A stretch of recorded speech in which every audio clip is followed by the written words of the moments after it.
वर्णिवेशरमणीयदर्शनम् मन्दहास्यरुचिराननाम्भुजम् पूजितं सुरनरोत्तमेरमुदा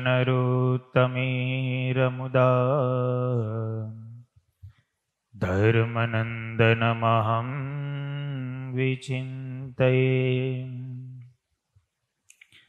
ओम अवतारिणी श्री स्वामिनारायणाय नमो नमः। श्री हरिकृष्णाय घनश्यामाय नमो नमः। श्री पूर्णपुरुषोत्तमाय नमो नमः। सहजानंद स्वामी महाराजनी जय।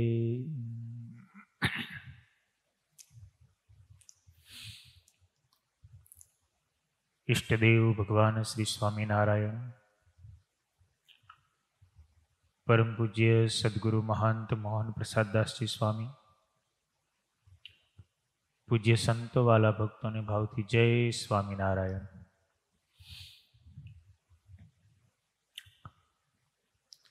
शिक्षापत्री भाष्यनी कथामां गई काले आपणे 91मो श्लोक श्रवण कर्यो। एमां हजी थोड़ुंक संस्कार विषे सांभळवानुं बाकी छे। श्रीजी महाराजे 91मा श्लोकमां एवी आज्ञा करी के जे द्विज होय तेमणे गर्भधानादिक संस्कार तथा आहनिक तथा श्राद्ध ए त्रण जेटे पोताना गुह्य सूत्रने अनुसारे करीने जेवो जेनो अवसर होय अने जेवी जेनी धन संपत्ति होय ते प्रमाणे करवा। गई काले आपणे 16 संस्कारनी अंदर प्रथम 4 संस्कार जे थया, गर्भाधान संस्कार, पुंसवन संस्कार, सीमंतोनयन संस्कार अने चौथुं जात कर्म संस्कार। आमाना पेला 3 संस्कार छे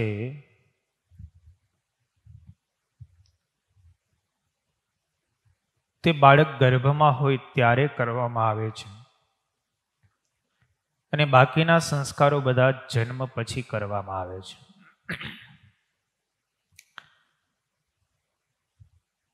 बाळकनो जन्म थाय, नाळ छेदन थाय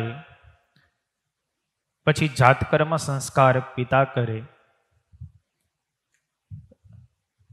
ए जातकर्म संस्कार बाळकनो जन्म जे समये थयो छे ए समये ग्रहो, नक्षत्रों, राशिओ, तिथि, वार ए कदाच शुभ पण होय ने अशुभ पण होय। ए अशुभनी निवृत्तिने अर्थे जातकर्म संस्कार करवामां आवे छे। मोटे भागे पिता जातकर्म संस्कारनी अंदर होम हवन के महापूजा, जन्मंगल स्तोत्रना पाठ ए बधुं घर आंगणे औपचारिक रीते करता होय छे। बाळकनो जन्म थाय त्यारे एने शिशु कहेवामां आवे छे। शास्त्र प्रमाणे ए शिशुने मंदिर में ठाकोरजीनी सन्मुख पछी समयांतरे पगे लगाडवामां आवे छे त्यां सुधी ए बाळकने शिशु तरीके ओळखाय छे। भगवाननी आगळ ए शिशुनी स्वास्थ्यनी रक्षा माटे थईने प्रार्थना करवामां आवे छे। अने कोई कदाच ए बाळकनी मानता करी होय के बाळक सारी रीते स्वस्थ रीते रहे तो ये मानताओ पण ए समये पूर्ण करवामां आवे छे। त्यार पछीनो जे 5मो संस्कार छे ते नामकरण संस्कार छे। સતાનંદ સ્વામી ભાષ્યની અંદર એવું લખે છે કે જન્મ દિવસથી 12મા દિવસે બ્રાહ્મણોએ, 13મા દિવસે ક્ષત્રિયોએ, 16મા અને 20મા દિવસે વૈશ્યોએ તેમજ 32મા દિવસે શૂદ્રોએ પોતાના પુત્રનું નામકરણ કરવું. દરેક જાતિના બાળકોને માટે અલગ અલગ દિવસ નામકરણ માટે શાસ્ત્રકારોએ નક્કી કર્યા છે. જન્મની રાશિ જે પ્રમાણે નક્કી થયેલી હોય એ 12 રાશિઓમાંથી જે રાશિ આવેલી હોય ને એ રાશિના જે અક્ષરો હોય એ અક્ષરને અનુસારે એ બાળકનું નામકરણ કરવામાં આવે છે.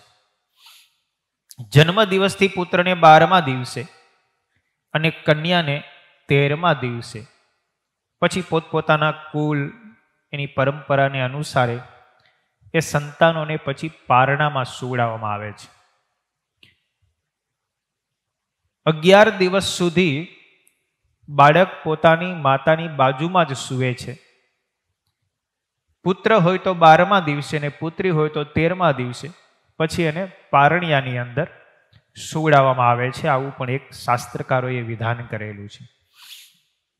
આ દિવસની અંદર પણ શુભ નક્ષત્રો ની અંદર અશ્વિની, મૃગશીર્ષ, પુનર્વસુ, હસ્ત, ચિત્રા, અનુરાધા, જ્યેષ્ઠા અને રેવતી અને શુભ નક્ષત્ર કદાચ ન મળે તો તિથિની અંદર દસમ, બારસ, અગર તો 10મા દિવસે કે 12મા દિવસે, 16મા દિવસે, 18મા દિવસે, 32મા પ્રમાણે એ પ્રમાણે નક્ષત્રોને અનુસારે દિવસની ગણતરી કરીને નામકરણ સંસ્કાર પણ કરવામાં આવે છે.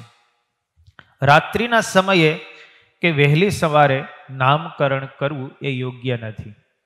સૂર્યોદય થયો હોય અથવા તો સૂર્યાસ્ત થતો હોય એ સમયે નામકરણ સંસ્કાર ન કરવું, આવું શાસ્ત્રની અધન વિધાન છે.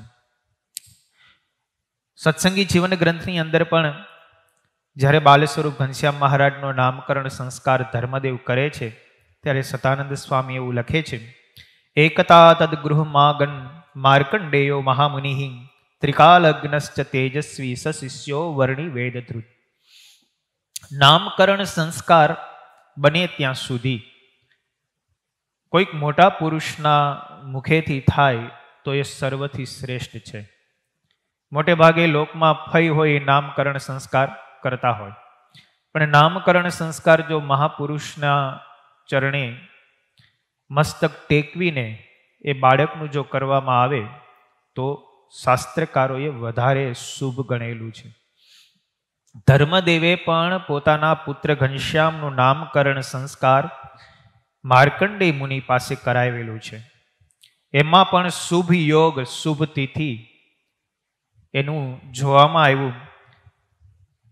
સપ્તમી તિથિએ ગુરુવારે ચંદ્ર જ્યારે કર્ક લગ્નમાં હતો અને ગ્રહો પોતાના કેન્દ્ર સ્થાનમાં હતા એ સમયે માર્કંડેય મુનિએ સર્વના દુઃખોની નિવૃત્તિને કરનારા અને જેનો જન્મ ચંદ્ર સ્થાનમાં કર્ક રાશિમાં થયો છે માટે એ બાલ સ્વરૂપ ઘનશ્યામ મહારાજનું નામ હરિ એવું પાડવામાં આવ્યું છે.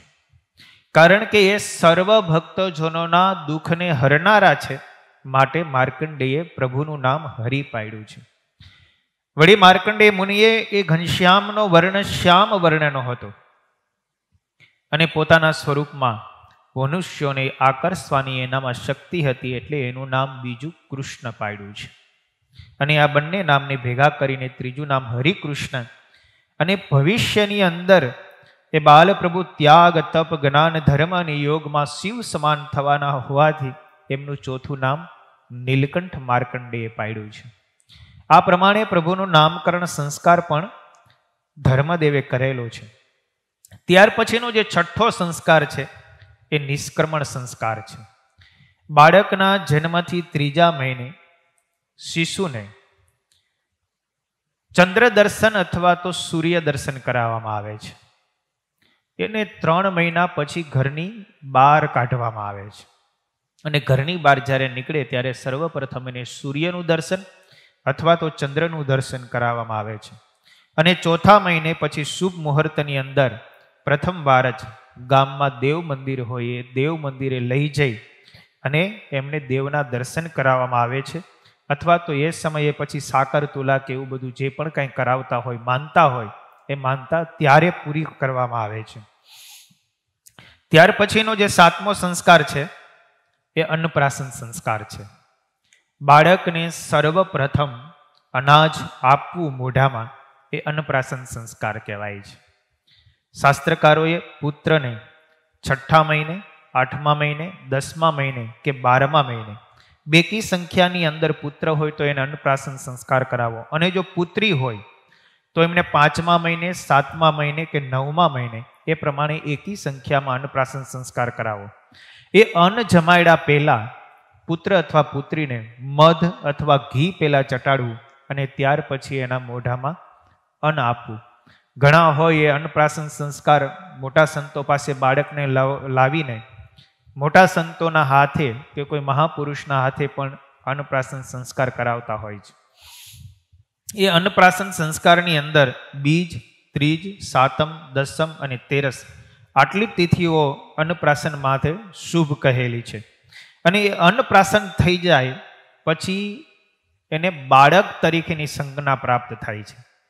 જ્યાં સુધી અન્ન ન લીધું હોય બાળકે ત્યાં સુધી એને શિશુ કહેવાય, અને અન્ન મોઢામાં જાય પછી એને બાળક કહેવાય છે. એ બાળક સંજ્ઞા ચૌલ સંસ્કાર થાય ત્યાં સુધી રહે છે. એ ચૌલ સંસ્કાર થયા પછી બાળકને બદલે આપણે પછી એને કુમાર કહીએ છીએ. ત્યાં પણ માણસના બધા અલગ અલગ નામ છે. પહેલા શિશુ, પછી બાળક, પછી કુમાર, પછી યુવાન, પછી પ્રૌઢ અને પછી છેલ્લે વૃદ્ધાવસ્થા આવે. એટલે આ પણ એક મનુષ્યની બધી અવસ્થાઓ શાસ્ત્રકારોએ અવસ્થા પ્રમાણે એમના નામ બતાવેલા છે. ઘનશ્યામ મહારાજનો પણ ધર્મદેવે અન્નપ્રાશન સંસ્કાર આસો સુદ બીજના તિથિએ તુલા રાશિમાં સૂર્યનો જ્યારે પ્રવેશ થયો હતો ત્યારે ધર્મદેવે મંગળપૂર્વક સ્નાન કરીને શ્રીહરિને અન્નપ્રાશન સંસ્કાર કરાવેલો હતો, એમ સતાનંદ સ્વામી ભાષ્યની અંદર લખે છે. અને અન્નપ્રાશન થયા પછી ચૌલ સંસ્કાર આવે છે, જેને આપણે બાળ મોવારા ઉતારવા એવું કહીએ છીએ. એ બાળ મોવારા ઉતારવાનો જે સંસ્કાર છે ચૌલ પ્રાશન સંસ્કાર છે. એ ચૌલ પ્રાશન સંસ્કારમાંથી શુભ નક્ષત્રો શાસ્ત્રકારોએ બતાવેલા છે. અશ્વિની નક્ષત્ર હોય, મૃગશીર્ષ હોય, પુનર્વસુ હોય, પુષ્ય નક્ષત્ર હોય, હસ્ય નક્ષત્ર હોય કે ચિત્રા કે સ્વાતિ નક્ષત્ર હોય, તેમજ મહા મહિનો હોય, ફાગણ મહિનો હોય, વૈશાખ મહિનો હોય કે જેઠ મહિનો હોય, આ 4 મહિનામાં બાળ મોવારા ઉતરામાં આવે તો એ શ્રેષ્ઠ ગણાય છે. તિથિઓની અંદર બીજ, ત્રીજ, પાંચમ, સાતમ, દસમ, એકાદશી અને તેરસ આટલી તિથિઓ શુભ કહેલી છે. અને વારની અંદર સોમ, બુધ, ગુરુ અને શુક્ર આ 4 વાર બાળ મોવારા ઉતરાવવા માટે શાસ્ત્રકારોએ શુભ ગણેલા છે. ઘણી જગ્યાએ બાળ મોવારા ઉતરાવવામાં જનોઈ વખતે પણ બાળ મોવારા ઉતરાવતા હોય છે. કોઈ બીજા વર્ષે, કોઈ પહેલા વર્ષે, કોઈ ત્રીજા વર્ષે, કોઈ 5મા વર્ષે. આ રીતે પણ પોતાની કુળ પરંપરાને અનુસારે બાળ મોવારા ઉતરાવવાની પરંપરાઓ હોય છે. મોટે ભાગે બાળક વર્ષનો થાય ત્યાર પછી બાળ મોવારા ઉતરાવતા હોય છે. ત્યાર પછીનો જે સંસ્કાર છે કર્ણવેદ સંસ્કાર છે. આ બધું થોડુંક આમ કંટાળાજનક લાગે પણ આ બધું શીખવું જરૂરી છે. અને આ પ્રમાણે જો બાળકના બધી પ્રકારના સંસ્કારો કરવામાં આવે તો એ ગુણિયલ થાય છે. કારણ કે સંસ્કારનો અર્થ જ એ છે કે એની અંદર સંસ્ક્રમણ થવું. એનામાં જે ગુણો છે એનામાંથી વિશેષ ગુણોનો આવિર્ભાવ થાય એટલા માટે જ આ શાસ્ત્રકારોએ સંસ્કારની પરંપરા સર્જી છે. ત્યાર પછી બાળકના કર્ણવેદ સંસ્કાર કરવામાં આવે. અત્યારે તો હવે કોઈ કાન વિંધાવતા જ નથી. કર્ણવેદ સંસ્કાર જ લુપ્ત થઈ ગયા. ઘણા બધા સંસ્કારો લુપ્ત થઈ ગયા. અમુક જે મુખ્ય સંસ્કારો છે એ સંસ્કારો થાય છે. અને કોઈ સંસ્કાર ન થાય તો એક સંસ્કાર તો થાય જ. કયો તો કે અંતિમ સંસ્કાર. એ તો બધાયનો કરવો જ પડે. એટલે કારણ કે હવે તો વિવાહ સંસ્કાર એ નથી થતો. સીધા ભાગીને વહી જાય તો હવે એ પણ સંસ્કાર થતો પહેલા, પણ એ પણ હવે અપવાદરૂપ થઈ ગયા છે. પણ જો આ બધા સંસ્કારો કરવામાં આવે તો એ બહુ મહત્વના છે. ત્યાર પછી 9મો સંસ્કાર કર્ણવેદ સંસ્કાર છે. બાળકના જન્મ દિવસથી 12મે અથવા 16મે દિવસે, અને એ દિવસે કદાચ ન થાય તો 6ઠે કે 7મે મહિને કે 8મે મહિને, અથવા તો એકી વર્ષમાં પહેલે વર્ષે, ત્રીજે વર્ષે, 5મે વર્ષે, 7મે વર્ષે, 9મે વર્ષે, એ રીતે બાળકના કર્ણવેદ સંસ્કાર કરવા. અને એમાં પણ શુભ તિથિઓ, શુભ નક્ષત્રો શાસ્ત્રકારોએ બતાવેલા છે. ચૈત્ર મહિનો હોય, કાર્તક મહિનો હોય, પોષ મહિનો હોય, ફાગણ મહિનો હોય, આ બધા મહિનાઓ કર્ણવેદ સંસ્કાર માટે શુભ માનેલા છે. તિથિઓની અંદર બીજ, ત્રીજ, પાંચમ, છઠ, સાતમ, દસમ, એકાદશી અને તેરસ, વદ પક્ષની અંદર પડવો, બીજ, ત્રીજ અને પાંચમ, અને વારની અંદર સોમવાર, બુધવાર, ગુરુવાર અને શુક્રવાર આટલા શુભ કહેલા છે. એ પ્રમાણે જો બાળકના કર્ણવેદ સંસ્કાર કરવામાં આવે તો એ શુભ ગણાય છે. બાલપ્રભુ ઘનશ્યામ મહારાજનો જ્યારે કર્ણવેદ સંસ્કાર કરવામાં આવ્યો ત્યારે સતાનંદ સ્વામી લખે છે કે ધર્મદેવે 7મા મહિનામાં, કારણ કે એકી મહિનાની અંદર બાળ સંસ્કાર થાય, 7મા મહિનામાં પૂર્ણા નામની શુક્લ દશમીના દિવસે યોગ પ્રાપ્ત થતા ગુરુવારે કુળદેવીનું પૂજન કરી અને બાલ સ્વરૂપ ઘનશ્યામ મહારાજનો કર્ણવેદ સંસ્કાર કર્યો હતો. વાણંદે રૂપાની સોય લઈને પ્રથમ જમણો કાન અને ત્યાર પછી બાલપ્રભુ ઘનશ્યામ મહારાજનો ડાબો કાંધ વીંધો હતો. આ રીતે કર્ણવેદ સંસ્કાર, અને ત્યાર પછી 10મો સંસ્કાર આવે છે, ઉપનયન સંસ્કાર આવે છે, જનોઈ આપવાનો સંસ્કાર. બ્રાહ્મણ, ક્ષત્રિય અને વૈશ્ય ત્રણેયને જનોઈ વિધિનો અધિકાર છે. ત્રણેયનો ઉપનયન સંસ્કાર થઈ શકે છે, પણ હવે મોટે ભાગે તમે જુઓ તો બ્રાહ્મણોની અંદર જનોઈ વિધિ રહી છે, અને અમુક લુવાણા હોય તો એ લોકો પણ, વાણિયા, એ પણ જનોઈ ધારણ કરતા હોય છે. પણ બ્રાહ્મણ, ક્ષત્રિય અને વૈશ્ય ત્રણેયને જનોઈ લેવાનો અધિકાર શાસ્ત્રકારોએ આપ્યો જ છે. એટલા માટે જે બધા દ્વિજ કહેવાય છે, એ યજ્ઞોપવિત સંસ્કાર છે, એ ખૂબ જ મહત્વનો હોય છે. પૂર્વના બધા સંસ્કારો કરતા યજ્ઞોપવિત સંસ્કાર છે તે સર્વથી ઉત્તમ છે. એ જો થાય તો એના જીવનની અંદર ખૂબ જ સારું પરિવર્તન આવે છે. યજ્ઞોપવિત ધારણ કરનારને એક તો આયુષ્ય, તેજ, બળ આ બધું અત્યંત વૃદ્ધિને પામે છે, એવું શાસ્ત્રકારોનું વિધાન છે. શાસ્ત્રકારોએ જનોઈનો અધિકાર મેં હમણાં કહ્યું એમ ત્રણેયને છે. બ્રાહ્મણોને છે, ક્ષત્રિયોને છે અને વૈશ્યને પણ છે.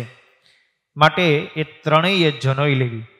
જનોઈ લીધા પછી મનુષ્ય છે તે દ્વિજ બને છે. દ્વિજ એટલા માટે કહેવાય કે દ્વિ એટલે બીજો, જ એટલે જન્મ. માણસનો બીજો જન્મ જનોઈ ધારણ કરે ત્યારે થાય. પ્રથમ જન્મ છે માતા પિતા થકી થાય, અને બીજો જન્મ છે કે ગુરુ થકી થાય, કે ગુરુ હોય, શ્રેષ્ઠ પૂજ્ય વડીલ હોય, એ બાળકને જનોઈ આપે. પછી ઉપાસના છે એમની માતા બને છે, અને બ્રહ્મનિષ્ઠ સત્પુરુષ કે ગુરુદેવ હોય એ એમનું પિતા બને છે. એટલે ઉપાસના અને ગુરુદેવનું સાનિધ્ય આ બંને જનોઈ ધારણ કર્યા પછી થાય છે, અને ત્યાર પછી જ વિદ્યાભ્યાસ કરવા માટેનો સંસ્કાર એમને પ્રાપ્ત થાય છે, એવું શાસ્ત્રકારોનું વિધાન છે. પણ અહીંયા ઘણી જગ્યાએ એવું પણ કહેલું છે કે પંચભૌતિક શરીરમાં પિતાની મહત્તા હોય, પણ જ્યારે જનોઈ ધારણ કરે છે ત્યાર પછી એની અંદર સત્પુરુષની મહત્તા છે તે વૃદ્ધિને પામે છે. અને યજ્ઞોપવિત ધારણ કરવા માટે બ્રાહ્મણ, ક્ષત્રિય અને વૈશ્યને 8 વર્ષ, 11 વર્ષ અને 12 વર્ષ કહ્યા છે. બ્રાહ્મણ હોય એમણે 8 વર્ષે જનોઈ લેવી, ક્ષત્રિય હોય એમણે 11 વર્ષે, અને વૈશ્ય વર્ણના હોય એમને 12 વર્ષે જનોઈ ધારણ કરવી. અને આ વર્ષોની અંદર જો કદાચ અનુકૂળ ન આવે તો એના 2 ગણા વર્ષે જનોઈ લેવી. બ્રાહ્મણ હોય એને 8મા વર્ષે એને બાળકને જનોઈ આપવાની અનુકૂળતા ન આવી હોય તો પછી બ્રાહ્મણને 16મા વર્ષે જનોઈ લેવાનો અધિકાર છે. ક્ષત્રિય હોય એમણે 11મા વર્ષે અનુકૂળ ના આવે તો પછી એને 22મા વર્ષે આપવાની, અને વૈશ્ય હોય એમણે જો 12મા વર્ષે અનુકૂળ ના આવે તો પછી એને 24મા વર્ષે, એટલે કે જ્યારે લગ્ન થાય ત્યારે લગ્નની સાથે જનોઈ લઈ લેવી. ઘણી જગ્યાએ ગરીબ પરિસ્થિતિ હોય, આર્થિક સંકળામણ હોય તો જનોઈ વિધિ અને લગ્ન વિધિ બધું એક સાથે બ્રાહ્મણોમાં પણ કરતા હોય, ત્યાં સુધી જનોઈ ન લે. જ્યારે લગ્ન થાય ત્યારે, કારણ કે જનોઈની અંદર બહુ મોટો ખર્ચો થાય, યજ્ઞ કરવો પડે, બધા બ્રાહ્મણોને બોલાવવા પડે, જમણવાર કરવો પડે, બેનું દીકરીઓ હોય એને દાન દક્ષિણાઓ આપવી પડે. એટલે લગ્ન અને જનોઈ બધા આર્થિક પરિસ્થિતિ નબળી હોવાને કારણે બધા એક સાથે પણ કરતા હોય, એટલે એ રીતે પણ જનોઈ વિધિ થઈ શકે. યજ્ઞોપવિત ક્યારે બદલવું એના માટે પણ શાસ્ત્રકારોએ કીધું છે. પોતપોતાના ગુહ્ય સૂત્રને અનુસારે યજુશ્રાવણી બ્રાહ્મણ હોય તો એમણે એ પ્રમાણે, વૃક્ષ શ્રાવણી હોય, કોઈ અથર્વ શ્રાવણી હોય, કોઈ સામવેદ સાવરણી હોય તો એ સમયે જનોઈ બદલાવી. અથવા તો સૂર્યનું કે ચંદ્રનું ગ્રહણ થાય ત્યારે ગ્રહણ મુકાઈ ગયા પછી સ્નાન કરીને જનોઈ બદલાવી. અમે ત્યાગી હોય, સાધુ હોય તો એમણે પણ ગ્રહણ મુકાઈ ગયા પછી મોક્ષ થઈ જાય, સ્નાન કરીને પછી અમારે જનોઈ બદલાવી પડે. અથવા તો અગ્નિ સંસ્કાર કોઈનો કરવા માટે ગયા હોય ને શબનો સ્પર્શ થયો હોય તો શબનો સ્પર્શ કર્યા પછી પણ સ્નાન કરી અને તારાસૂતક પૂરું થાય પછી જનોઈ બદલાવી પડે. અને એ જનોઈ જ્યારે અશુભ ક્રિયા કરવા માટે જતા હોય ત્યારે એમણે જમણા કાને ચડાવવાનો શાસ્ત્રકારોમાં વિધાન છે. એટલે બ્રાહ્મણ હોય, સાધુ સંન્યાસીઓ હોય, એ જ્યારે મળમૂત્રનો ત્યાગ કરવા માટે જાય ત્યારે જનોઈને જમણા કાને ચડાવે. એટલા માટે કારણ કે યજ્ઞોપવિત સંસ્કાર કર્યા પછી બ્રાહ્મણના કે સંન્યાસી કે સાધુના જમણા કાનમાં, કે જેમણે પણ યજ્ઞોપવિત સંસ્કાર ધારણ કર્યા હોય, વેદ એમ કહે છે કે યજ્ઞોપવિત સંસ્કાર કર્યા પછી મનુષ્યના જમણા કાનમાં દેવતાઓનો વાસ થાય છે. એટલે યજ્ઞોપવિત અશુદ્ધ ન થાય એટલા માટે જમણા કાને એને ચડાવવામાં આવે છે. કારણ કે ઉપનિષદની અંદર એવું લખેલું છે, દ્વિજસ્ય દક્ષિણે કર્ણે નિત્યમ તિષ્ઠંતી દેવતા. દ્વિજ હોય એમના જમણા કાનમાં નિત્ય પ્રત્યે દેવતાઓ નિવાસ કરીને રહે છે. ગંગાજીનો પણ જમણા કાનમાં નિત્ય વાસ હોય એવું પણ શાસ્ત્રમાં વિધાન છે. ઘણા અમે દક્ષિણ ભારતમાં જ્યારે મેલકોટા ભણતા તો અમુક બ્રાહ્મણો હોય એ બગાસું ખાય તો આડો હાથ રાખે.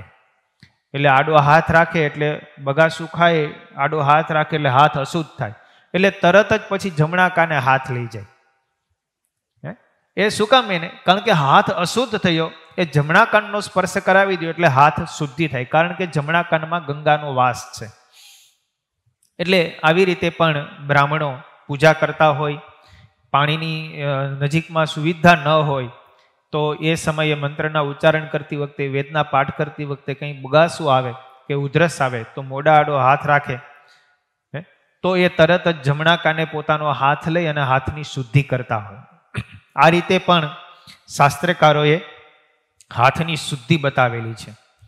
એ ઉપનિષદની અંદર એવું લખેલું છે, યજ્ઞોપવિતે દ્વે ધાર્યે શ્રોતે સ્માર્તે ચ કર્મણી તૃતીયમ ઉત્તરાર્ધે ચ વસ્ત્રાભાવે તદિશ્યતે. બ્રાહ્મણ હોય અને જો બ્રહ્મચારી હોય તો એમણે એક જનોઈ ધારણ કરવી. પછી એ બ્રાહ્મણ સ્નાતક બને એટલે કે પછી એમના લગ્ન થાય એટલે એ બ્રાહ્મણે પછી બે જનોઈ ધારણ કરવી પડે, એક પોતાની અને એક પોતાના પત્નીની. એ બ્રાહ્મણને પછી બે જનોઈ લગ્ન કર્યા પછી ધારણ કરવાની હોય.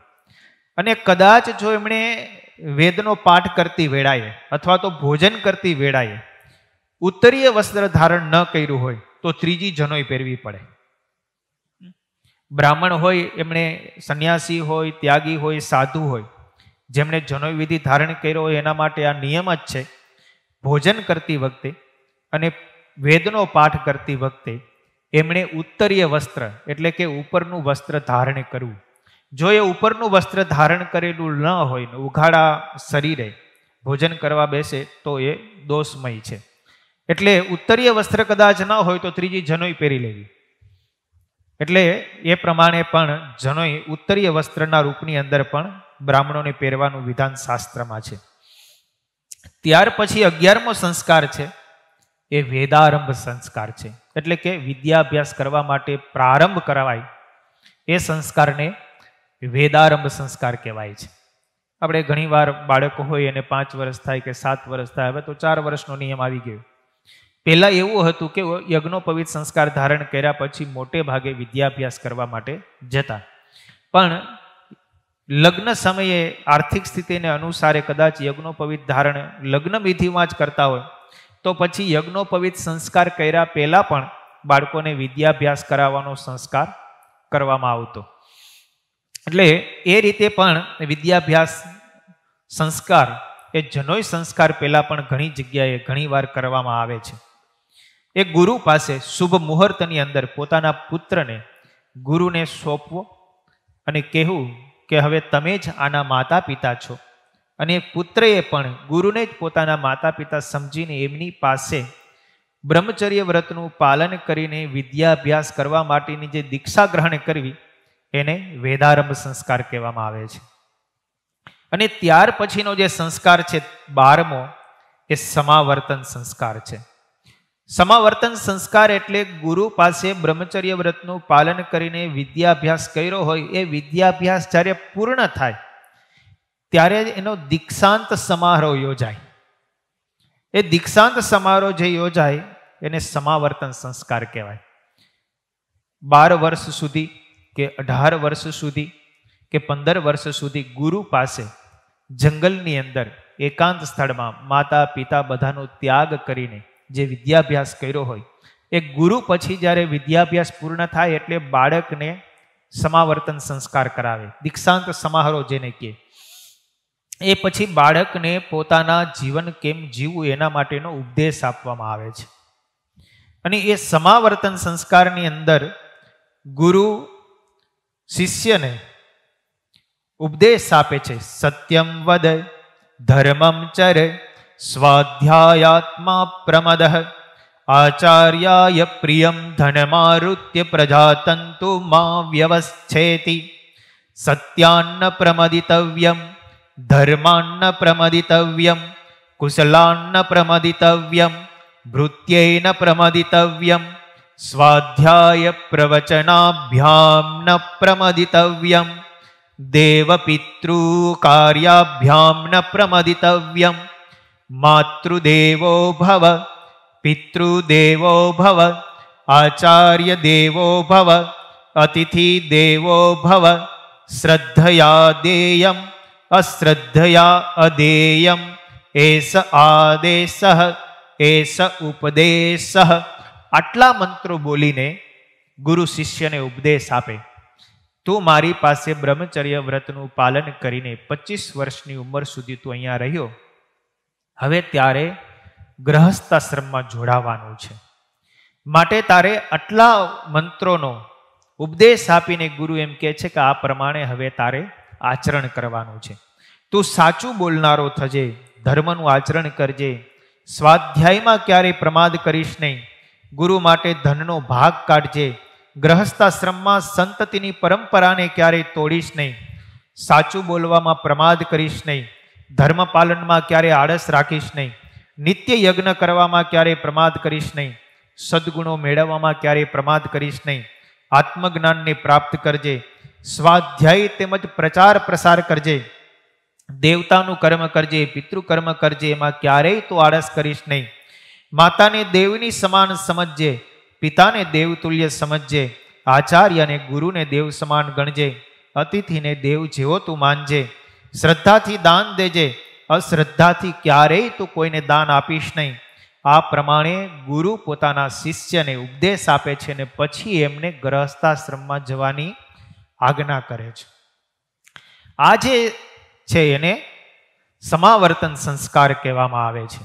અને એ પછી શ્રીજી મહારાજે વચનામૃતમાં લખ્યું તેમ બ્રહ્મચર્યાશ્રમ પૂર્ણ થયા પછી જો વૈરાગ્ય હોય તો એમણે સીધો ત્યાગાશ્રમ સ્વીકાર કરવો, અને જો બ્રહ્મચર્યાશ્રમ પછી વિષય ભોગવવાની તૃષ્ણા હોય તો એમણે ગ્રહસ્થાશ્રમ સ્વીકાર કરી એક પત્ની વ્રતનું પાલન કરવું, અન્ય જગ્યાએ ક્યારેય વૃત્તિઓને જવા ન દેવી અને અન્ય સ્ત્રીઓમાં મા બેન અને દીકરીની વૃત્તિ રાખવી, આવો ઉપદેશ ગુરુ એમને આપે છે.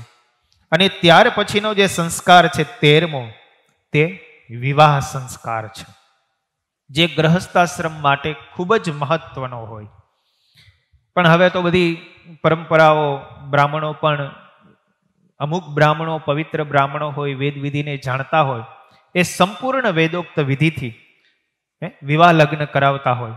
અમુક અમુક રાજ્યોની અંદર, અમુક પરંપરાની અંદર, અમુક કુળની અંદર અત્યારે પણ વિધિસર શાસ્ત્રમાં કહેલા વિધાન પ્રમાણે જ લગ્નનો સંસ્કાર થતો હોય. દક્ષિણ ભારતની અંદર વિદ્વાનો હોય, બ્રાહ્મણો હોય, એમના જે લગ્ન સંસ્કારો હોય એ બધા શાસ્ત્રોક્ત પ્રમાણે થતા હોય. એટલે જે વિવાહ સંસ્કાર છે એ વિવાહ સંસ્કારના શાસ્ત્રકારોએ મુખ્ય 4 અંગો બતાવ્યા છે.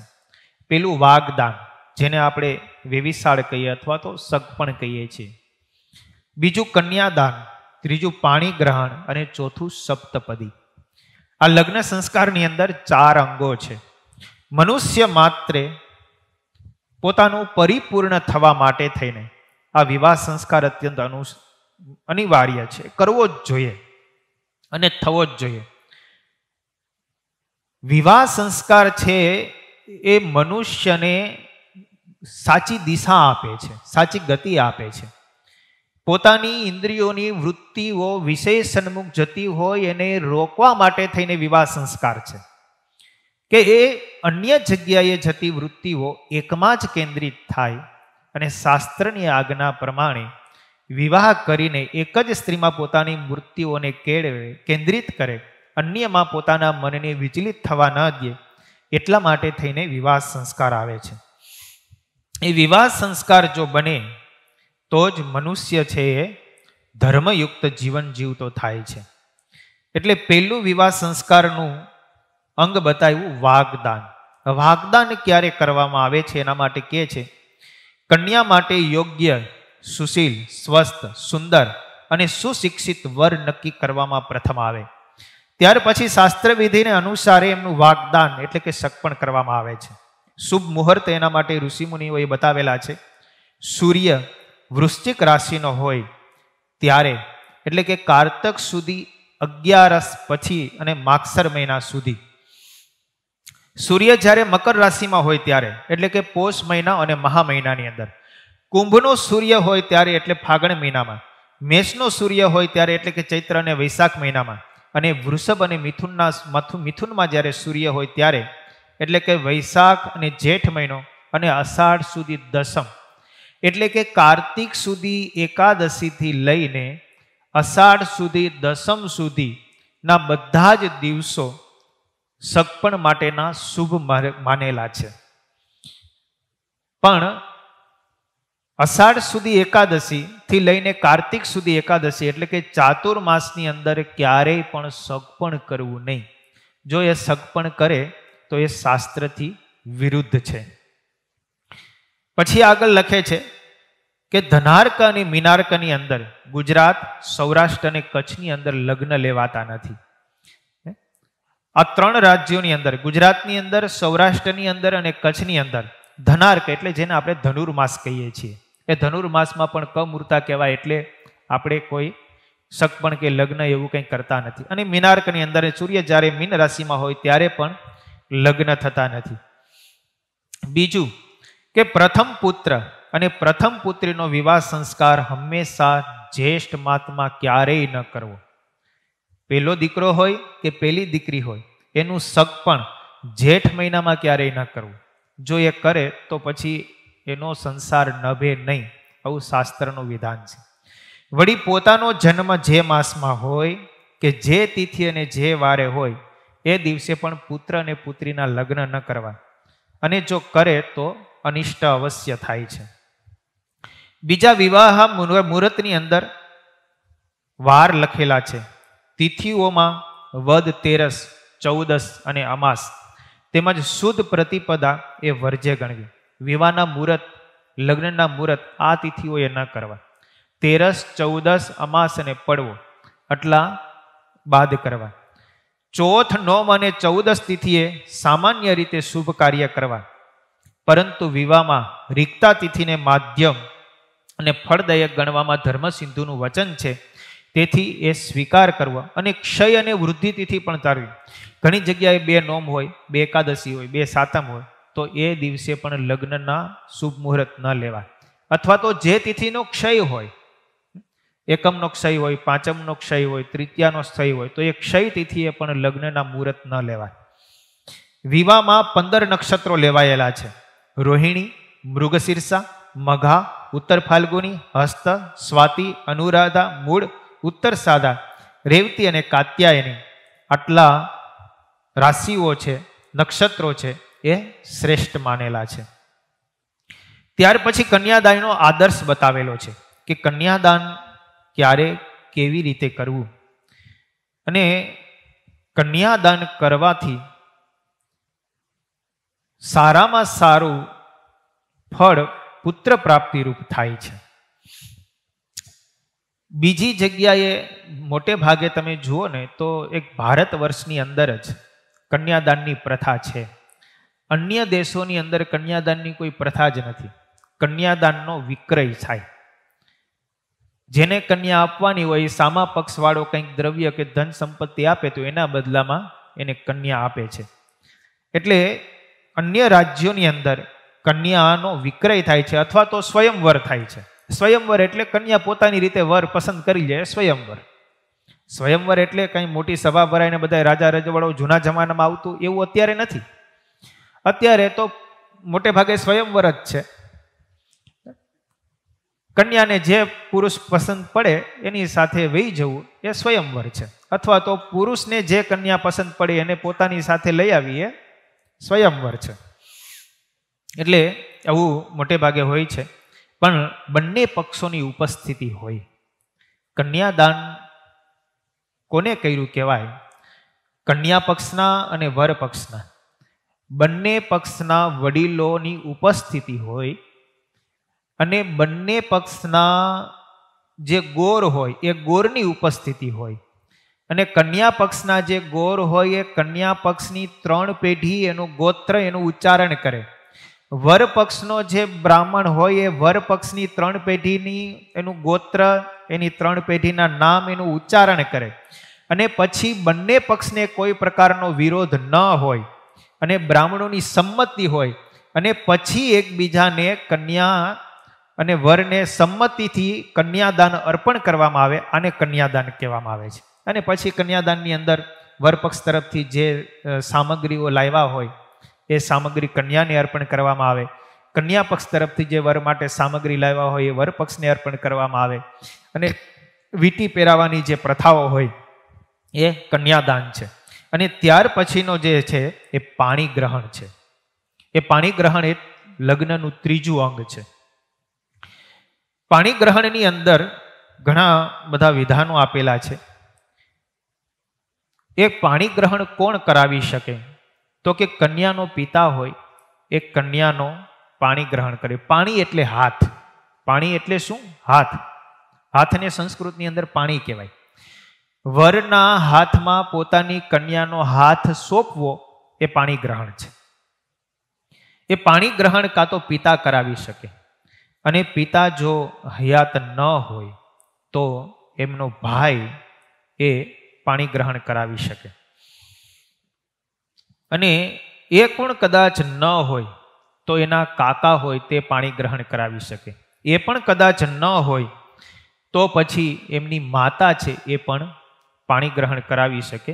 આવું શાસ્ત્રમાં વિધાન છે. ત્યાર પછી અગ્નિ મંડપની અંદર વરવતી જે ઉપાધ્યાય હોય, બ્રાહ્મણ હોય, એ વેદના મંત્રો બોલે, અને વેદના મંત્રો બોલ્યા બાદ વર અને કન્યાને અગ્નિનો કુંડ બનાવેલો હોય એમાં સાથે 4 પરિક્રમા કરવાની હોય, અને એ 4 પરિક્રમા છે તે ધર્મ, અર્થ, કામ અને મોક્ષની ભાવનાથી એ 4 પરિક્રમા કરવામાં આવે. અને ત્યાર પછી વર અને વધુ એ બંનેને એકી સાથે 7 ડગલા ચલાવવામાં આવે. એ 7 ડગલા જે ચાલે છે એને સપ્તપદી વિભાવના કહેવામાં આવે છે. એ સપ્તપદી વિભાવના પણ શાસ્ત્રકારોએ બહુ સરસ રીતે વર્ણવી છે. પહેલું ડગલું શેના માટે છે? પુરુષ અને પત્ની. ઘણી જગ્યાએ ઘણા કુળની અંદર કેવળ પત્નીને 7 ડગલા ચલાવવામાં આવે છે, અને ઘણી જગ્યાએ વર અને વધુ બંનેને સાથે રાખીને 7 ડગલા ચલાવવામાં આવે છે. એમાં પ્રથમ સ્થાન છે એ પ્રથમ ડગલું જ્યારે ભળે ત્યારે બ્રાહ્મણ હોય તે એક મંત્ર બોલે, ઈશ એકપદી ભવ એકમીશે વિષ્ણુસ્ત્વયા નયતુ. એ પહેલું પગલું ભરી અને બ્રાહ્મણ એને એવું કહેવા માંગે છે કે આ પહેલું ડગલું છે તે અન્ન માટેનું તું ભર. તે લગ્ન કર્યા પછી તારા ઘરની અંદર ક્યારેય પણ અન્ન ખૂટે નહીં. હંમેશા તારા કોઠારો છે તે ભર્યા રહે અને તે અન્ન દ્વારા તું અભ્યાગતની સેવા પૂજા કર, સાધુ સંતોની સેવા પૂજા કર, અતિથિ કોઈ આવે તો અતિથિને જમાડ અને તારા સારા એક કુટુંબ પરિવારનું અન્નથી પોષણ કર. એના માટે પ્રથમ પગલું ભરવામાં આવે છે. ત્યાર પછી કન્યા જ્યારે બીજું પગલું ભરે ત્યારે બ્રાહ્મણ હોય તે મંત્ર બોલે, ઉર્જે દ્વિપદી ભવ દ્વે ઉર્જે વિષ્ણુ ત્વયા નયતુ. એ બીજું પગલું આત્મબળ માટે છે કે લગ્ન કર્યા પછી તું જ્યારે સસરાના પક્ષમાં જાય ત્યારે તને આત્મબળ પ્રાપ્ત થાય. ગમે તેવું પરિવારની અંદર ક્લેશ કંકાસ કોઈ મેણા ટોણા મારે તો તને આત્મબળ વૃદ્ધિને પામે ને બધાને સહન કરવાની શક્તિ તારામાં આવે. તું આખા પરિવારનું સહન કર પણ કોઈને પણ એકબીજાને તું ખોટા વેણ ન માર. એ માટે થઈને બીજું પગલું ભરવામાં આવે છે. ત્યાર પછી ત્રીજું સ્થાન છે રાયસ્યોપાસય ત્રિપદી ભવ ત્રીણી રાયસ્યોપાય વિષ્ણુસ્ત્વયા નયતુ. એ ત્રીજું પગલું ધન ધાન્ય અને સંપત્તિની ઉર્જા માટે અને સત્પાત્રમાં દાન આપવા માટે ભરવામાં આવે છે. તારા ઘરની અંદર સંપત્તિ વૃદ્ધિને પામે. તું તારે ત્યાં કોઈ અભ્યાગત આવે તો એને દાન આપ, સત્પાત્રમાં દાન આપ. એટલા માટે થઈને એ ત્રીજું પગલું ભરવાનું છે. ત્યાર પછી જે ચોથું પગલું છે એ માયો ભવ ચતુષ્પદી ભવ ચત્વારી માયો ભવાય વિષ્ણુ ત્વયા ભવતુ. ભગવાન તને સંસારનું સુખ પ્રદાન કરે. તારો ગ્રહસ્થ જીવન છે એ સારી રીતે પસાર થાય અને તને સારા સંતાનની પ્રાપ્તિ થાય અને તારું પતિ પત્નીનું જે દાંપત્ય જીવન છે એ ખૂબ સારી રીતે નભે. એટલા માટે થઈને ચોથું પગલું છે. અને પાંચમું પગલું છે પ્રજાભ્યો પંચપદી ભવ પંચ પ્રજાભ્યો વિષ્ણુસ્ત્વયા ભવતુ. એ પાંચમું પગલું ભરે એના તરફથી બ્રાહ્મણ એમને એવા આશીર્વાદ આપે છે કે તાને સારા પુત્રની પ્રાપ્તિ થાય, સારી પુત્રીની પ્રાપ્તિ થાય અને એ પુત્ર અને પુત્રી પણ સુસંસ્કારી બને. ઘરની અંદર પૂજા પાઠ નિત્ય થાય, ઘરની અંદર સારું વાતાવરણ બને, ક્યારેય પણ પુત્ર અને પિતા વચ્ચે, માતા અને પુત્રી વચ્ચે ક્લેશ કંકાસ ન થાય. એટલા માટે પાંચમું પગલું ભરવામાં આવે છે. ત્યાર પછી છઠ્ઠું પગલું છે એ ઋતુભ્ય ષડપદી ભવ ષડ ઋતુભ્યો વિષ્ણુસ્ત્વયા નૃત. આ મંત્ર બોલીને બ્રાહ્મણ એમને આશીર્વાદ આપે છે કે છયે ઋતુ તને સાનુકૂળ થાય, એકેય ઋતુ તને પ્રતિકૂળ ન બને. એ છયે છ ઋતુની અંદર તું દેવતાનું અર્ચન પૂજન કરે અને તારો ગ્રહસ્થાશ્રમ સારી રીતે નભે. અને છેલ્લું પગલું છે સાતમું એ સપ્તપદી ભવ સા મામનુવ્રતા ભવ વિષ્ણુસ્ત્વયા ભવતુ. આ મંત્ર બોલી અને બ્રાહ્મણ એમને આશીર્વાદ આપે છે કે સાતમું પગલું ભરીને તું સારા મિત્રની શોધ કર, સારો મિત્ર તને પ્રાપ્ત થાય. અર્થાત તારો પતિ છે એ તારો સ્વામી નહીં પણ તારો મિત્ર બનીને તારી સાથે રહે. સુખ દુઃખની વાત પતિ પત્ની એકબીજાને કહી શકે, મિત્ર બનીને કહી શકે પણ સ્વામી બનીને નહીં, સ્વામી સેવક ભાવથી નહીં પણ મિત્ર ભાવથી બંને પતિ પત્ની રહે. એ માટે સાતમું પગલું ભરવામાં આવે છે. આ રીતે સપ્તપદીની પ્રથા છે. પણ સપ્તપદીની અંદર સાચો વિવાહનો અર્થ સંસ્કૃતની અંદર એવો લખેલો છે, વૈદિક સંસ્કૃતિને અનુસારે દહેજ દીધા વિના પતિ અને પત્ની એટલે કે વર અને વધુની ઈચ્છાથી જે લગ્નમાં જોડાય એને વિવાહ કહેવાય. પરંતુ કન્યાના પિતા પાસેથી ધનની અપેક્ષા રાખીને વર જો કન્યાનું વરણ કરે તો એ શાસ્ત્રોક્ત પ્રમાણે વિવાહ કહેવાતો નથી. માટે ક્યારેય પણ દહેજ માગીને કે કન્યા પાસે દ્રવ્યની ઈચ્છા રાખીને કન્યાનો હાથ સ્વીકાર કરવો નહીં.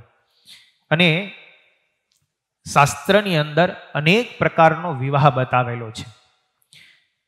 ધર્મશાસ્ત્રોમાં ધર્મ સિંધુ ગ્રંથની અંદર 8 પ્રકારનો વિવાહ બતાવેલો છે. બ્રાહ્મ વિવાહ, દેવ વિવાહ, આર્ષ વિવાહ, પ્રજાપત્ય વિવાહ, આસુર વિવાહ, ગાંધર્વ વિવાહ રાક્ષસ વિવાહ અને પૈશાચ વિવાહ. આ 8 પ્રકારનો વિવાહ છે. તેમાં પહેલો બ્રાહ્મ વિવાહ. બ્રાહ્મ વિવાહ કોને કહેવાય? તો કે વેદોક્ત વિધિને અનુસારે વાગદાન થાય, કન્યાદાન થાય, પાણી ગ્રહણ થાય, સપ્તપદી. હમણાં આપણે જે વાત કરી લગ્ન વિધિની, એ બ્રાહ્મ વિવાહ છે. સૌથી શ્રેષ્ઠ અને પ્રથમ વિવાહ છે. એ પ્રકારનો જે વિવાહ છે તે સૌથી ઉત્તમ મનાય છે. ત્યાર પછી જે બીજો વિવાહ છે દેવ વિવાહ છે. ઋત્વિજ એટલે કે બ્રાહ્મણ હોય તે હોમ હવન કરીને કન્યાને શણગારીને વરને અર્પણ કરી દે એને દેવ વિવાહ કહેવાય. ખાલી એમાં યજ્ઞ જ થાય, પછી એમાં સગપણનું કે વાગદાનનું એવો કોઈ વિધિ આવતો નથી. ત્રીજો વિવાહ છે કે આર્ષ વિવાહ છે. વર પાસેથી વાછડી સહિત ગાયનું દાન સ્વીકારીને પોતાની કન્યા અર્પણ કરવામાં આવે એને આર્ષ વિવાહ કહેવાય. પેલા જમાનાની અંદર આવી પ્રથાઓ હતી કે વર પાસેથી વાછડી અને ગાય લઈ લે અને પોતાની કન્યા એમને આપી દે એટલે લગ્ન થઈ ગયા. ચોથો વિવાહ છે પ્રજાપત્ય વિવાહ છે. આ વિવાહની અંદર એવી પ્રતિજ્ઞા લેવામાં આવે ખાલી કન્યા પાસે કે અમે બંને જણા પતિ પત્નીના રૂપમાં રહેશું અને સુખી રીતે ગૃહસ્થાશ્રમ પસાર કરીશું. આવી વડીલોની પાસે પ્રતિજ્ઞા લઈએ એટલે વિવાહ થઈ જાય, એને પ્રજાપત્ય વિવાહ કહેવાય. પાંચમો વિવાહ છે આસુર વિવાહ. એ જ્ઞાતિઓ કે મૂર્તિયાઓ હોય કે વેવાય હોય એ કન્યા પાસેથી પુષ્કળ ધન માગી અને કન્યાના પિતા પાસેથી દ્રવ્ય લઈ અને પછી કન્યાનો સ્વીકાર કરે એને આસુર વિવાહ કહેવાય, જેને આપણે બીજા અર્થની અંદર દહેજ પ્રથા કહીએ છીએ અત્યારે. પછી છઠ્ઠો વિવાહ છે ગાંધર્વ વિવાહ છે. ગાંધર્વ વિવાહની અંદર યુવક અને યુવતી એ બેનો દ્રષ્ટિ મળે, બંનેને પ્રેમ જાગે અને પછી બંને જણા નક્કી કરી અને લગ્ન કરી લે અને ગાંધર્વ વિવાહ. અત્યારે મોટે ભાગે ગાંધર્વ વિવાહ થાય, જેને આપણે લવ મેરેજ કહીએ છીએ. અને એના પછી સાતમો વિવાહ છે એ રાક્ષસ વિવાહ છે. યુદ્ધ કરીને કે ચડાઈ કરીને કે જબરજસ્તીથી એ કન્યાને પ્રાપ્ત કરવામાં આવે એને રાક્ષસ વિવાહ કીધો છે. અને છેલ્લો વિવાહ છે પૈશાચ વિવાહ. કન્યાના કોઈ સગાવાલાને ખબર ન હોય અને એના ઘરમાંથી કન્યાને ઉપાડીને લગ્ન કરી લેવા, એ પૈશાચ વિવાહ છે. આ પ્રકારે શાસ્ત્રમાં 8 પ્રકારના વિવાહ બતાવેલા છે, પણ એમાં સૌથી શ્રેષ્ઠ વિવાહ એ બ્રાહ્મ વિવાહ છે. જો એ બ્રાહ્મ વિવાહ હોય તો એમનો સંસાર છે તે સારી રીતે ચાલે છે અને શાસ્ત્રોક્ત છે અને ધર્મમય છે. બ્રાહ્મ વિવાહમાં કરેલા દંપતીની કુખે જન્મેલો પુત્ર 10 પૂર્વના અને 10 પછીના પિતૃઓને તારે છે. બ્રાહ્મ વિવાહથી જો લગ્ન કરેલા હોય તો એનાથી જે પુત્ર થાય એ પુત્ર 10 પિતૃઓનો ઉદ્ધાર કરે છે. એટલા માટે બ્રાહ્મ વિવાહ છે તે શ્રેષ્ઠ છે. કારણ કે બીજા વિવાહની અંદર કદાચ એમનો ગ્રહસ્થાશ્રમ તો ચાલે, પણ એમનાથી જે સંતાન પ્રાપ્ત થાય એ સંતાનથી પિતૃઓનો ઉદ્ધાર થતો નથી. એટલા માટે એ વિવાહ નિમ્ન કક્ષાના લખેલા છે. જો દેવ વિવાહ કરેલા હોય અને એનાથી જો પુત્રનો જન્મ થાય તો 7 પેઢીઓનો ઉદ્ધાર કરે છે. પ્રજાપત્ય વિવાહ કરેલા હોય અને એમનાથી જે સંતાનનો જન્મ થાય તો એ 6 પેઢીઓને તારે છે. અને આર્ષથી જન્મ વિવાહ કર્યા હોય ને એમાંથી જે સંતાન પ્રાપ્ત થાય તો એ 3 પેઢીઓનો ઉદ્ધાર કરે છે. પણ એના પછીના જે 4 વિવાહ છે, આસુર વિવાહ, ગાંધર્વ વિવાહ, રાક્ષસ વિવાહ અને પૈશાચ વિવાહ, આ વિવાહ જો કરેલા હોય અથવા એટલે કે પોતાની રીતે જ લગ્ન નક્કી કર્યા હોય, લવ મેરેજ કર્યા હોય કે પછી ઉપાડીને લાવ્યા હોય, જૂટવીને લાવ્યા હોય, ઝઘડો કરીને લાવ્યા હોય કન્યાને, અને એ રીતે જો વિવાહ કર્યા હોય તો એનાથી જે સંતાન થાય એનાથી કોઈ પિતૃઓનો ઉદ્ધાર થતો નથી. અને પછી એમ કે પિતૃઓ અમને નડે છે. એ નડે છે એનું કારણ એ છે કે આ 4 પ્રકારના જે લગ્ન કર્યા છે એનાથી તમને જે સંતાન થયા છે એટલે પિતૃઓ તમારી ઉપર કોપાયમાન છે. પરિણામે પિતૃઓ તમને નડે, પછી તમે ગમે એટલું શ્રાદ્ધ કરો, કોલું કરો, પણ એ નડ્યા વિના રહે નહીં. આ બધું શાસ્ત્ર સંમત છે. અત્યારે આ બધું આજે નડે છે પિતૃઓને બધું, શું કામ? એને કારણ કે એને વિધિસર લગ્ન કર્યા નથી, શાસ્ત્રની આજ્ઞા લોપી છે. પરિણામે એનાથી જે સંતાન થયા છે એ સંતાન પિતૃઓ એમનું શ્રાદ્ધ સ્વીકારતા નથી, પરિણામે એમને એ નડે છે. આ બધું બહુ શાસ્ત્રમાં સમજવા જેવું હોય છે. ઋષિ મુનિઓએ જે પરંપરાઓ સર્જી છે, જે સંસ્કારો સર્જા છે, એ સંસ્કારને ઉલ્લંઘન કરીને જે વર્તે છે એને એક યા બીજી રીતે કષ્ટ આવ્યા વિના રહેવાનું નથી, એ આવે જ છે. ત્યાર પછી હિન્દુ જાતિની અંદર ખાસ કરીને પૂર્વ કાળની અંદર એવી પ્રથાઓ હતી કે એક પત્ની રાખવી, બે પત્ની, ત્રણ પત્ની, અનેક પત્નીઓની પ્રથાઓ હતી. પણ શાસ્ત્રમાં મોટે ભાગે એક પત્ની વ્રત કહેલું છે. એક પત્ની વ્રત હોય તો એ સર્વથી શ્રેષ્ઠ છે. પણ જૂના જમાનામાં રાજા રજવાડાઓ હતા, એ અનેક પત્નીઓ રાખતા, પણ એ શાસ્ત્રોક્ત નથી. બીજું, વિવાહનો નિર્ણય યાજ્ઞવલ્ક્ય સ્મૃતિની અંદર મિતાક્ષરા ટીકાની અંદર એવો કહેલો છે, જે માતાના સપિંડની ન હોય અને પિતાના ગોત્રની ન હોય અને સુલક્ષણા હોય એવી કન્યા સાથે જ વિવાહ કરવો. કઈ કન્યા સાથે વિવાહ કરવો એનું પણ વિધાન શાસ્ત્રમાં બતાવેલું છે. જે માતાના સપિંડની ન હોય, એટલે કે માતાની 7 પેઢીમાં એ કન્યા આવતી ન હોય, અને પિતાના ગોત્રની ન હોય, એટલે કે પિતાના કુળના કોઈની સાથે લોહીના સંબંધ ન હોય, એવી જે કન્યા હોય એની સાથે લગ્ન કરવા, તો વાંધો ન આવે. સગોત્ર કોને કહેવાય એની સમજૂતી આપતા એવું અહીંયા લખે છે કે સપિંડમાં 5 પેઢી કે 7 પેઢી શાસ્ત્રમાં ગણેલી છે. પોતાના પિતાની 5 પેઢી સુધી કે 7 પેઢી સુધીમાં કોઈ પણ હોય એવી કન્યા સાથે ક્યારેય પણ લગ્ન કરવા નહીં. માતાની 5 પેઢી હોય, એટલે માતાના પિતા એના પિતાની 7 પેઢી સુધીમાં કોઈ કન્યા હોય તો એમની સાથે પણ લગ્ન કરવા નહીં. વશિષ્ઠ મુનિ તો એવું લખે છે કે એક જ ઘરમાં 2 પુત્રીને પણ ન વરાવી. 2 ભાઈ હોય અને સાથે 2 બહેનો હોય તો એ રીતે પણ લગ્ન કરાવવા નહીં. જો એ રીતે કરાવે તો એ પણ શાસ્ત્રથી વિરુદ્ધ છે. ગોત્રના નિર્ણય માટે એવું લખેલું છે, કન્યા પિતાને ઘેર હોય ત્યાં સુધી પિતાનું ગોત્ર એને લાગુ પડે. કન્યા પિતાના ઘરે હોય ત્યાં સુધી એને પિતાનું ગોત્ર લાગુ પડે, અને સપ્તપદી પછી એ પતિને ઘરે જાય પછી એ કન્યાને પતિનું ગોત્ર લાગુ પડી જાય. પછી એને પિતાના ગોત્રની સાથે કોઈ પ્રકારનો સંબંધ રહેતો નથી. જો આસુર વિવાહ કર્યો હોય અથવા તો પુત્રિકા ધર્મથી વિવાહ કર્યો હોય તો એને સ્ત્રીનું ગોત્ર પ્રાપ્ત થતું નથી, એને પિતાનું જ ગોત્ર રહે છે. આ બહુ સમજવા જેવું છે. શું કામ? એને આસુર વિવાહ એટલે કે પ્રેમ લગ્ન કર્યા હોય, સપ્તવિધિના ફેરા ન ફેરા હોય, પછી એ કન્યા પતિને ત્યાં જાય તો એને પતિનું ગોત્ર લાગુ પડતું નથી, એને પિતાનું જ ગોત્ર લાગુ પડે છે. અને પુત્રિકા ધર્મથી વિવાહ કર્યો. પુત્રિકા ધર્મથી વિવાહ કોને કહેવાય?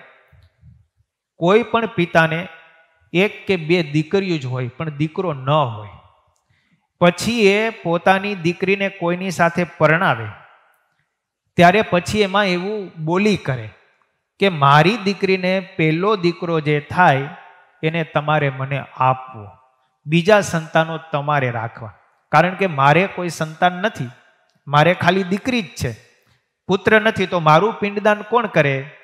એટલે દીકરીના જ્યારે લગ્ન કરાવે ત્યારે એવી બોલી કરાતી પહેલા કે મારી દીકરીને પહેલો દીકરો થાય એ તમારે મને આપી દેવો. એટલે એ દીકરીનો દીકરો હોય એ પિંડદાન કરે. અથવા તો એવું વચન લે કે મારી દીકરીનો જે દીકરો છે એ મારા પિંડદાનનો અધિકારી બને. આવું વચન આપીને પછી લગ્ન કરાવે એને સપિતૃકા ધર્મ કહેવામાં આવે છે. એટલે એ રીતે પણ પૂર્વજન્મની અંદર લગ્ન થતા. દાંપત્ય સ્ત્રીનું ગોત્ર કયું, એના માટે આ બધું બહુ સમજવા જેવું છે, પણ અત્યારે તો આ લગભગ કોઈને કંઈ ખબર નથી હોતી. દાંપત્ય ગોત્ર કોની અંદર સ્ત્રીનું લગ્ન કરવું, કોની અંદર ન કરવું. વેશ્ય કન્યા હોય અને બ્રાહ્મણ કુમાર હોય તો પછી એ વેશ્ય કન્યાનું ગોત્ર ખલાસ થઈ જાય છે, પછી એ બ્રાહ્મણનું જ ગોત્ર એને રહે છે. અને બ્રાહ્મણ કન્યા હોય અને વેશ્ય પુરુષ હોય અને એની સાથે લગ્ન કરે તો પછી એને વૈશ્યનું ગોત્ર લાગુ પડે છે, બ્રાહ્મણનું ગોત્ર એમનું બ્રાહ્મણત્વ નષ્ટ થઈ જાય છે. પછી એનો જે પુત્ર હોય એ બ્રાહ્મણની સાથે લગ્ન કરી શકે નહીં. અત્યારે પણ એવું તમારે સમાજની અંદર હોય છે, કન્યા બીજા પક્ષની હોય અને વર બીજા પક્ષનો હોય, પછી એમને ત્યાં કન્યા જાય, પછી એમના કુટુંબીય બધા એ નાતો તોડી નાખે, પછી એના કુટુંબની અંદર એ લગ્ન કરી શકે નહીં, પછી એનું આખું કુળ અને કુટુંબ બધું નષ્ટ થઈ જાય છે. એટલે આવી રીતે વિવાહમાં માતૃ પક્ષે 5 પેઢીમાં અને પિતૃ પક્ષે 7 પેઢીમાં સપિંડિતા શાસ્ત્રોની અંદર બતાવેલી છે. વિશ્વની અંદર લગ્નની અમુક અમુક રીતો જે અલગ પ્રકારની છે, થોડીક ટૂંકમાં જોઈ લઈએ. ભારતની અંદર આ જે વિધિ કહ્યો 8 પ્રકારનો, એ પ્રકારની રીતે લગ્ન થાય છે. બીજા દેશોની અંદર અલગ રીતે જ લગ્ન થાય છે. ઇંગ્લેન્ડની અંદર અને યુરોપના દેશોની અંદર ચર્ચની અંદર જઈ અને જે પાદરી હોય એ પાદરી સન્મુખ ઊભા રહેવાનું અને વર અને વધુ બંને એકબીજાને પોતાનો રૂમાલ અને વીંટી આપી દે અને પાદરી એમને રૂડા આશીર્વાદ આપી દે, એટલા માત્રથી જ ખાલી લગ્ન થઈ જાય. બીજું એને કંઈ ફેરા કરવા કે એવું કંઈ હોતું નથી. ઓસ્ટ્રેલિયાની અંદર તો એવું છે કે કન્યા હોય એ કન્યાનો ભાઈ એક બળતી મસાલ લઈ અને વર પાસે જાય અને વરનો જે ભાઈ હોય એ કન્યા પાસે બળતી મસાલ લઈને આવે એટલે લગ્ન સમાપ્ત. આવી પ્રથા ઓસ્ટ્રેલિયાની અંદર છે. બલ્ગેરિયાની અંદર વિવાહની પ્રથા એવી છે કે કન્યા અને મૂર્ત્યાને એક અંધારા ઓરડાની અંદર પૂરી દેવામાં આવે અને અંધારા ઓરડાની અંદર 7 દિવસ સુધી એને પૂરી રાખીને પછી બહાર કાઢે એટલે સમજી લો અને લગ્ન થઈ ગયા. આવી અલગ અલગ દેશોની અમુક પ્રથા છે, પણ આપણે તો વૈદિક સંસ્કૃતિને અનુસારે બહુ સરસ ઋષિમુનિઓએ લગ્નની પ્રથાઓ પાડેલી છે. જાપાનની અંદર તો સ્ત્રીઓને વિવાહ વખતે સફેદ કપડાં પહેરાવવામાં આવે. એ સફેદ કપડાં પહેરી અને પોતાને જે ઈચ્છા પડે એની સાથે મૂર્તિઓ ગોતીને એની સાથે લગ્ન કરે અને લગ્ન સમયે જ સફેદ કપડાં પહેરી શકાય. જાપાનની અંદર લગ્ન સિવાય તમે સફેદ કપડાં પહેરો તો અપશુકન્યા. જે સફેદ કપડાં પહેરે એનું નક્કી થાય કે ભાઈ હવે લગ્ન કરનાર સ્ત્રી બની છે. આફ્રિકાની અંદર અને ઉત્તર પૂર્વની અંદર તો એવું છે કે વર વધુને વિવાહ પૂર્વે એકબીજાને બિલકુલ જોવામાં ના આવે.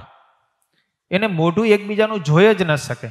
વડીલો હોય એ પછી ગમે ત્યાંથી ગમે એનું નક્કી કરી અને એક જગ્યાએ લઈ આવે અને નક્કી કરી દે કે હવે તમારું લગ્ન, એટલે એને સ્વીકારી જ લેવાનું, પછી એને કંઈ જોવાનું જ નહીં. દક્ષિણ ભારતની અંદર એક અસભ્ય સર્બ જાતિ છે, એની અંદર વિવાહની પદ્ધતિ એવી છે કે વધુ પોતાનો વર હોય એને નેતરની સોટીથી મારે અને મારતા મારતા વધુ જ્યારે થાકી જાય ત્યારે પછી એનો પતિ તરીકે વરણ કરે ને પછી એના લગ્ન સમાપ્ત. વરને તો માર જ ખાવાનો, આમ નહીં તો આમ લગ્ન કર્યા પછી. તિબેટની અંદર અને કેરળની અંદર એવી પ્રથા છે કે વર અને વધુ એકબીજાનું હેઠું દૂધ પીવે એટલે લગ્ન થઈ ગયા. એટલે આવી રીતે અનેક દેશોની અંદર અલગ અલગ પ્રથાઓ લગ્નની છે, પણ ભારતીય સંસ્કૃતિની અંદર ઋષિ મુનિઓએ વેદને અનુસારીને જે પરંપરાઓ અને સંસ્કારો સર્જ્યા છે, એટલે 13મો જે સંસ્કાર છે લગ્ન સંસ્કાર છે અને ત્યાર પછી 14મો સંસ્કાર એ વાનપ્રસ્થ સંસ્કાર આવે છે. એ સંસ્કારો હવે આપણે કાલે જોઈશું. સહજાનંદ સ્વામી મહારાજની જય.